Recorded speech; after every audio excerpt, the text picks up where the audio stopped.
वय औरंगजेब 70च्या वर असा एक मुघल सम्राट औरंगजेब। त्यावेळी मराठ्यांचे राजे छत्रपती संभाजी राजे होते। त्यांचे वय किमान 32 वर्षे।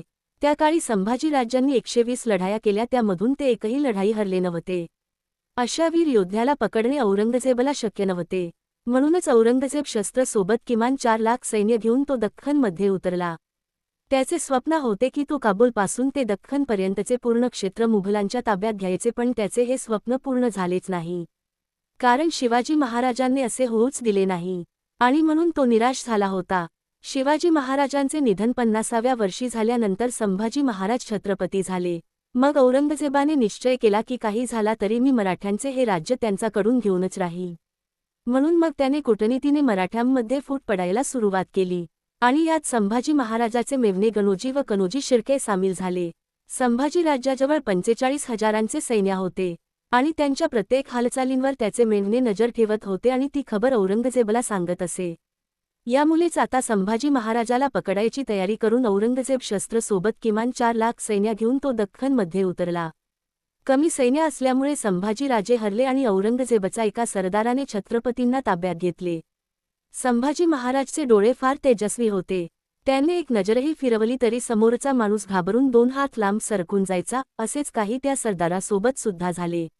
एकाएकी ते राज्यांना ताब्यात घ्यायला भीत होते, पण तरी अवाढव्य सैन्य असल्यामुळे ते पकडला गेले आणि त्यांना अकात बंदोबस्तात वडू बुद्रुक या स्थळी नेण्यात आले। तेथे आणि एक कोठडीत ठेवण्यात आले। औरंगजेबला हे कळल्यावर त्याचा आनंद मावेनासा झाला। संभाजी महाराज यांना पाहण्यासाठी जसा तो व्याकुळ झाला होता, कारण या आनंदासाठी त्याने 9 वर्ष वाट पाहिली होती। साखळदोराने संभाजी महाराजला बांधण्यात आले होते।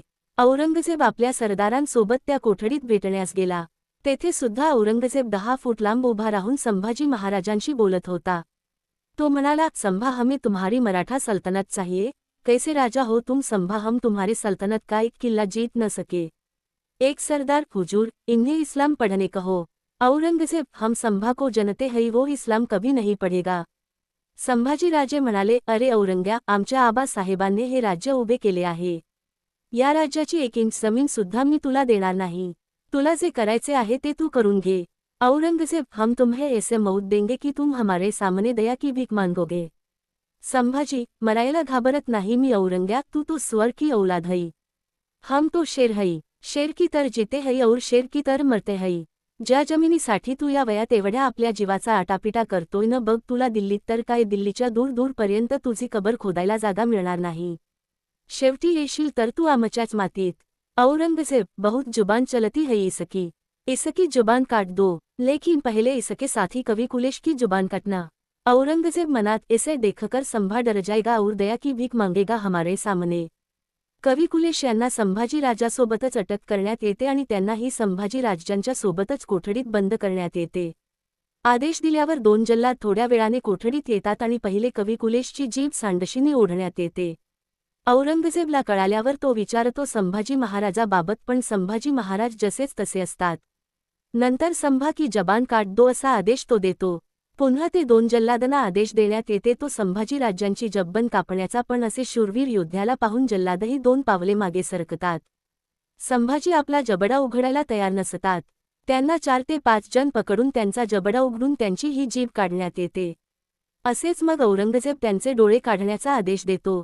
एक सरदार आणि 2 जल्लाद जातात, ते गरम साळखी घेऊन कवी कुलशेचे डोळे काढतात, मग संभाजी महाराजाजवळ येतात, गरम साखली घेतात आणि 2 पावलं मागे सरकतात। ते म्हणतात, आज तक हमने कितने लोगों की आंखें निकाली, मगर इनके जैसी तेजस्वी आंखें हमने कभी नहीं देखी। संभाजी महाराजांचे डोळे काढण्यात येते।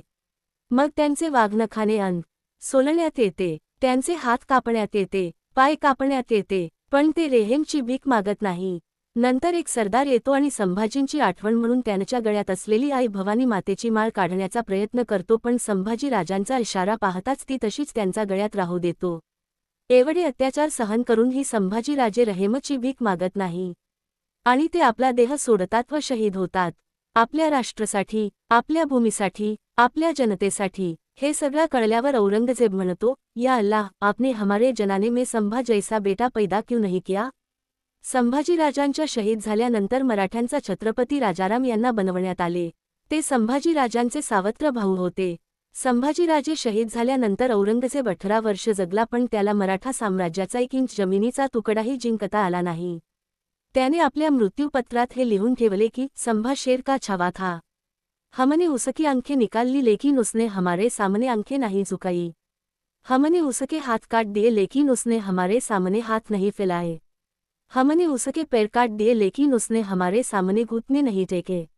दुहेरी अवतरण चिन्ह. हमने उसका सर काट दिया लेकिन उसने हमारे सामने सर नहीं झुकाया. आपण जन्म घेऊन जगत आहे कशासाठी? आपल्यासाठी. त्याने जे जे सोसले ते आपल्यासाठी. आणि आपण दिला काय? त्यांना मानाचा मुजरा नाही. आपण दिले त्याला फक्त बदनामी आणि बदनामी. तेव्हा सवे मराठी जनतेंनो पुन्हा निर्माण करा ते स्वराज्य आणि द्या त्या वाघिणी ला मनाचा मुजरा जिने वाघ पैदा केला. द्या मानाचा मुजरा त्या वाघा ला ज्याने असा छावा पैदा केला. जय भवानी, जय शिवाजी.